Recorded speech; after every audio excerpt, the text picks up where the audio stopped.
Hello students, welcome in your online class. In last video, we have been completed heterotrophic nutrition in plants, जिसमें कि हमने बात की थी आपके parasitic nutrition, saprophytic nutrition, symbiotic nutrition and special mode of nutrition means insectivorous plants की बात की थी. Now in this video, we have discussion nutrient replenishment in the soil and this page number 17. So let's start. Nutrition replenishment in the soil means nutrient हम जानते हैं क्या होते हैं, पोषक तत्व की भरपाई. रिप्लेनिशमेंट मीन्स क्या हो गया, इसकी भरपाई या फिर से भरना मिट्टी में, है ना. Soil in the soil means मिट्टी में जो पोषक तत्व है उनकी जो पूर्ति है वापिस से किस प्रकार की जा सकती है ना. तो ये आइए इसको हम समझते हैं. We have learnt earlier that roots absorb water and nutrients, mainly nitrogen, from the soil and transfer it to other parts of the plant. है ना. हम पहले जान चुके हैं, ये पढ़ चुके हैं, हम ऑलरेडी जानते हैं कि रूट्स जो है एब्जॉर्ब करती हैं, अवशोषित करती है. जो जड़ें होती हैं प्लांट्स की वो क्या है, पानी और जो पोषक तत्व होती हैं जैसे कि नाइट्रोजन वगैरह है और भी जो पोषक तत्व होते हैं उनको क्या करते हैं, एब्जॉर्ब करते हैं. किससे, सोइल से, मिट्टी से. और उन्हीं पोषक तत्वों को और पानी को ये जो रूट्स होती है जो प्लांट्स के अदर पार्ट्स होते हैं जैसे कि स्टेम, लीफ, है ना, तो वहाँ तक इसको ट्रांसफ़र करते हैं. तो लेकिन ये अपने न्यूट्रिशन जो है, ये अपने न्यूट्रिएंट जो है, पोषक तत्व जो है, ये कहाँ से ले रहे हैं, कुछ पोषक तत्व कहाँ से ले रहे हैं, मेनली नाइट्रोजन कहाँ से, सोइल से, है ना. तो the farmer continue cultivating crops year after year in their field because of this amount of nutrients goes on declining in soil. Declining means क्या होता है, कम हो जाना या गिर जाना, गिरना, है ना. तो जो किसान होते हैं कंटिन्यूसली कल्टिवेटिंग मीन्स क्या हो गया, एक तरह से फसल उगाना, है ना. कंटिन्यू मीन्स लगातार हम साल दर साल वहाँ पर किसान जो होते हैं फसल कल्टीवेट करते हैं, वहाँ पर फसल की बोवनी करते हैं या फसल लगाते हैं या उगाते हैं, है ना. तो इसके कारण because of this amount of nutrients goes on declining in the soil. और चूंकि वहाँ पे हर साल फसल लगती हैं खेतों में, एक ही खेत में आप बार बार फसल लगा रहे हैं, तो वहाँ पे मिट्टी जो है उस मिट्टी में पोषक तत्वों की कमी हो जाती है ना. वहाँ पे पोषक तत्वों की क्या हो जाती है, कमी हो जाती है. Slowly, over a period of time, the soil will become deficient in that nutrient. धीरे धीरे कुछ समय के बाद, over a period of time means कुछ समय गुजरने के बाद, the soil will become deficient in that nutrient. Deficient means क्या होता है, कमी होना, है ना. तो वहाँ पर जो पोषक तत्व होती है उनकी मिट्टी में कमी हो जाती है. When the soil does not have sufficient nutrients, the crop yield falls. तो जब मिट्टी में इन न्यूट्रिएंट्स की, पोषक तत्व की कमी हो जाती है, तो जो इनकी कमी के कारण सफिशिएंट मात्रा में मीन्स पर्याप्त मात्रा में अगर न्यूट्रिएंट्स नहीं होंगे मिट्टी में, तो जो फसल है उनका उत्पादन, यील्ड मीन्स क्या हो गया, इनका उत्पादन, फॉल्स मीन्स गिरना, इनका उत्पादन जो है वो कम हो जाता है या फिर गिर जाता है. The soil also losses its nutrients because of soil erosion and due to continuous growth of a single type of crop. और इसके कारण जो होता है, क्या हो जाता है, मिट्टी में कुछ पोषक तत्वों की कमी हो जाती है क्योंकि सोइल का क्या हो रहा है, वहाँ पे इरोशन मीन्स सोइल जो है वो एक तरह से मिट्टी का क्षरण हो रहा है ना. And due to continuous growth of a single type of crop, मतलब कि वहाँ पे एक प्रकार की फसल को बार बार लगाने से वहाँ पर क्या हो जाती है, इनमें कमी हो जाती है न्यूट्रिएंट्स के सोइल में. और इस कारण जो प्लांट से जो फसल है वो प्रॉपर फिर धीरे धीरे ग्रोथ नहीं कर पाती है. तो therefore nutrients must be added from time to time to maintain the fertility of the soil. इसलिए जो पोषक तत्व होती है उनको आपको समय समय पर खेतों में या मिट्टी में उनको मिलाना होता है.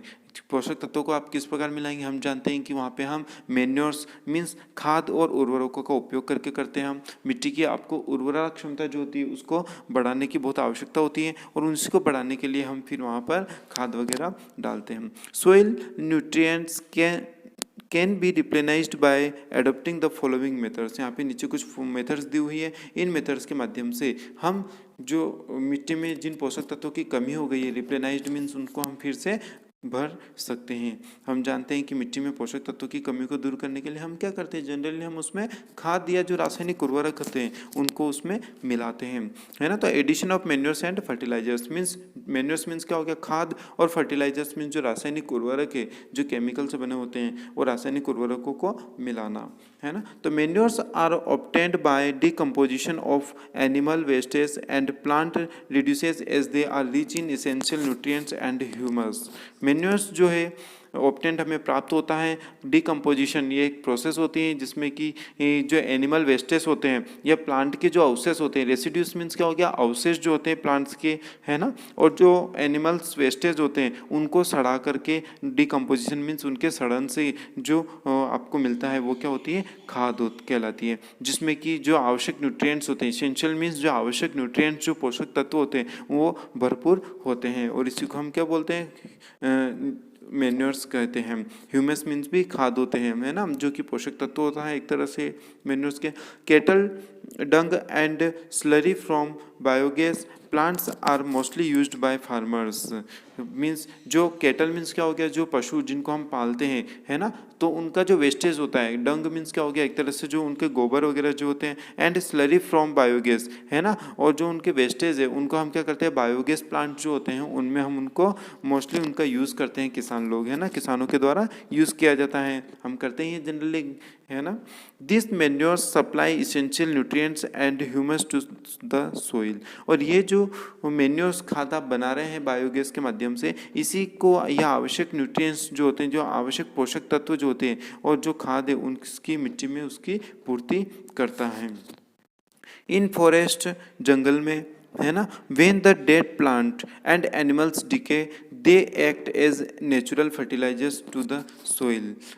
जंगलों में क्या होता है, जब कोई प्लांट बहुत सूखा जाता है या वो ख़राब हो जाता है या एक तरह से वो मर जाता है प्लांट्स, है ना, तो उनकी जो लकड़ियाँ वगैरह होती हैं, जो उनके वेस्टेज होते हैं एंड जो एनिमल डिके होते हैं, जो एनिमल सड़ जाते हैं, मरे हुए जो एनिमल जो होते हैं, है ना, they act as natural fertilisers. वे धीरे धीरे क्या होते हैं, मिट्टी में मिल जाते हैं और धीरे धीरे वही खाद का रूप ले लेते हैं, जो मिट्टी में जो उपजाऊ क्षमता होती है उसको बढ़ाने का काम भी करते हैं। बट इन एग्रीकल्चरल, परंतु ये जंगल की बात की हमने, परंतु जो हम एग्रीकल्चरल की बात कर रहे हैं तो एग्रीकल्चरल में क्या होता है ना, but in agricultural fields the farmers add artificial fertilizers to the soil to provide nutrients to their crops. परंतु खेतों में हम किसान क्या करते हैं, add artificial fertilizer, artificial means जो मेड होते हैं, जो फैक्ट्री और कंपनियों में बनाया जाता है, जिनका निर्माण किया जाता है, ऐसे फर्टिलाइजर्स मीन ऐसे जो रासायनिक उर्वरक होते हैं वह सोइल में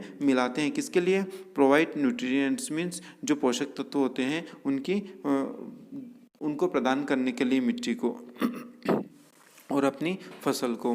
फर्टिलाइजर्स रिच इन नाइट्रोजन, जो फर्टिलाइजर्स होते हैं, रासायनिक उर्वरक जो होते हैं ये रिच होते हैं, मतलब ये क्या, इनमें भरपूर मात्रा में होते हैं क्या, nitrogen, phosphorus and potassium are added in the field depending on the requirement of crops and the soil।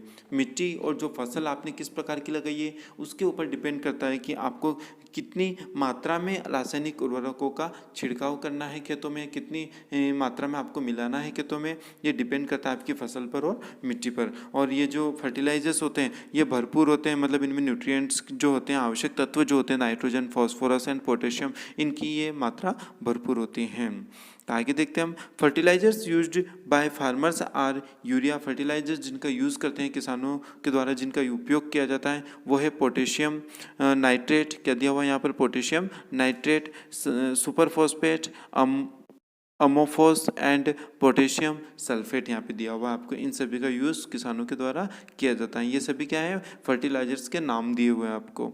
यहाँ पे किसान जो है खेतों में फर्टिलाइजर्स को मिला रहे हैं, ऐड कर रहे हैं, है ना। अब हम देखेंगे एडिशन ऑफ कंपोस्ट, है ना, कि जो कंपोस्ट मीन्स क्या हो गया, खाद। खाद को किस प्रकार मिलाया जाए, है ना। तो हम देखते हैं compost is made by the decomposition. Compost कौन सी ऐसी खाद होती है जो कि सड़े हुए जो वेस्टेज होते हैं, जैसे कि किचन वगैरह से जो निकले ग्रीन वेजिटेबल्स के जो वेस्टेज होते हैं, या जो प्लांट्स के वेस्टेज होते हैं, फ्लावर्स वगैरह, इनके वेस्टेज से या इनके सड़न से, है ना, जो खाद तैयार होता है उसको हम बोलते हैं कंपोस्ट, या मेन्योर्स भी हम इसको कहते हैं। Compost is made by the decomposition. Decomposition means सड़न के द्वारा, ऑफ बायोडिग्रेडेबल मीन्स जैव निम्नीकरण। यहाँ पे मीनिंग भी लिखा हुआ आपको। बायोडिग्रेडेबल मीन्स क्या होता है, जैव निम्नीकरण के माध्यम से, by the micro organisms. Micro organisms आपका एक प्रोसेस होती है डिकम्पोज। ये कंपोस्ट किस प्रकार तैयार किया जाता है, तो इसकी एक छोटी सी प्रोसेस होती है। इसकी प्रोसेस में 3 से 4 मंथ का समय लगता है। सबसे पहले क्या करते हैं, आपके जो वेस्टेज है,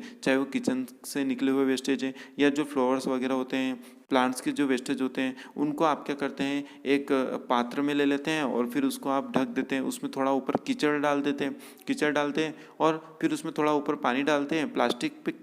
उससे उसको ढकने के बाद उसको हम क्या कर रहे हैं, कीचड़ वगैरह डाल के उसको हमने क्या किया, फिर उसको हमने ढक दिया। 3 से 4 मंथ के लिए उसको बंद रहता है और तब जाकर आपकी खाद जो होती है 3-4 मंथ बाद जब आप उसको देखते हैं तो वहाँ पर आपकी खाद जो है वो तैयार हो जाती है और उसमें आवश्यक जो न्यूट्रिएंट्स होते हैं वो भी उसमें होते हैं। तो ये एक माइक्रो ऑर्गेनिजम्स के द्वारा बनते हैं। ये जो प्रोसेस होती है 3 to 4 मंथ में, ये छोटे छोटे जो सूक्ष्म जीव होते हैं, जो माइक्रो ऑर्गेनिजम्स होते हैं, उनके माध्यम से ये जो वेस्टेज है इनको क्या किया जाता है, जैव निम्नीकरण किया जाता है ना, बायोडिग्रेडेबल किया जाता है। मतलब कि उनको सड़ाया जाता है, किसके द्वारा, माइक्रो ऑर्गेनिजम्स के द्वारा उनको सड़ाया जाता है और फिर आपकी खाद जो है वो तैयार होती है। Compost is an organic manure. और जो कंपोस्ट है ये क्या होती है, आपका कार्बनिक खाद होता है। देट इनरिचेस द सोइल, है ना, जिसकी जो मिट्टी है उसमें समृद्ध होती है। इनरिचेस मीन्स ये खाद जो है ऑर्गेनिक जो मटेरियल्स जो पोषक तत्व होते हैं उससे ये समृद्ध होती हैं। And it is added in the field to make up for the loss of nutrients. और जिन न्यूट्रिएंट्स की कमी हो गई है उनको पूरा करने के लिए ये खेतों में मिलाया जाता है और उसके लिए इसको तैयार किया जाता है। अब और भी चीज़ें होती हैं किस प्रकार से हम खेतों में जो न्यूट्रिएंट्स की कमी हो गई है उसको पूरा कर पाएँ। तो अगर हम बात करें कि अगर अब खेतों में नाइट्रोजन की कमी हो गई है ना, तो उसकी हम कैसे पूर्ति करेंगे, तो हम जानते हैं कि उसके लिए आपको क्या करना होता है, लेग्यूमिनस क्रॉप्स को लगाना होता है, नाइट्रोजन साइकिल जिसके बारे में हम पढ़ते हैं, है ना। तो ग्रोविंग लेग्यूमिनस प्लांट्स, आपको क्या करना चाहिए, खेतों में न्यूट्रिएंट्स की जो पूर्ति करते हैं नाइट्रोजन की अगर हम चाहते हैं तो आपको जो लेग्यूमिनस मीन्स जो फलीदार पौधे होते हैं, फलीदार पौधों को लगाना चाहिए। तो once the crops are harvested, जब आपने एक बार फसल की कटाई कर ली, द फार्मर्स प्रिफर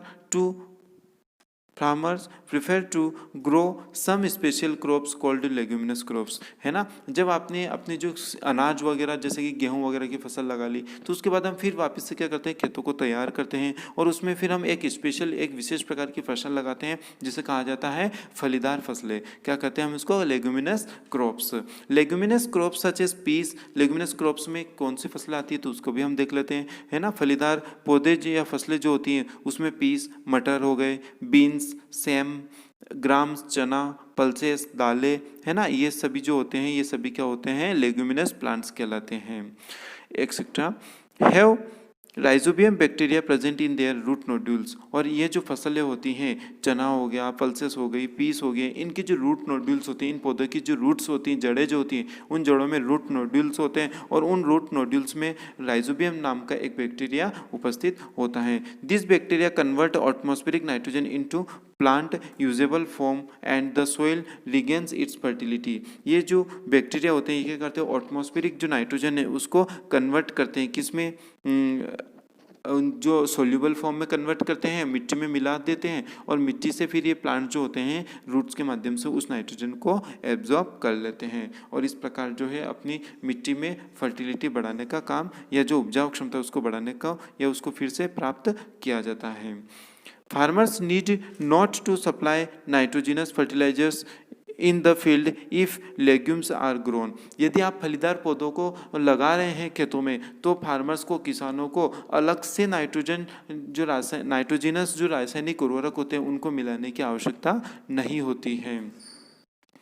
और होते हैं किस प्रकार हम बढ़ा सकते हैं खेतों में, किस प्रकार हम मैन्योर्स न्यूट्रिएंट की रिप्लेनिशमेंट कर सकते हैं, हम फिर से भरपाई कर सकते हैं। तो है आपका क्रॉप रोटेशन। मीन्स आपकी जो फसल का आपको क्या करना होता है, चक्रीकरण करना होता है। मीन्स एक इस सीज़न में आपने जो फसल लगाई है, नेक्स्ट सीज़न में आप फसल को बदल देंगे, नेक्स्ट सीज़न में आप किसी और फसल को लगाएंगे, फिर उसके अगले सीज़न में आप किसी और फसल को लगाएंगे। इस प्रकार से आपका एक रोटेशन चलता रहता है ना। तो the practice crop rotation means क्या हो गया, फसल का चक्रीकरण, है ना। The practice of growing different types of crops in succession on the same land chiefly to preserve the productive capacity of the soil is called crop rotation.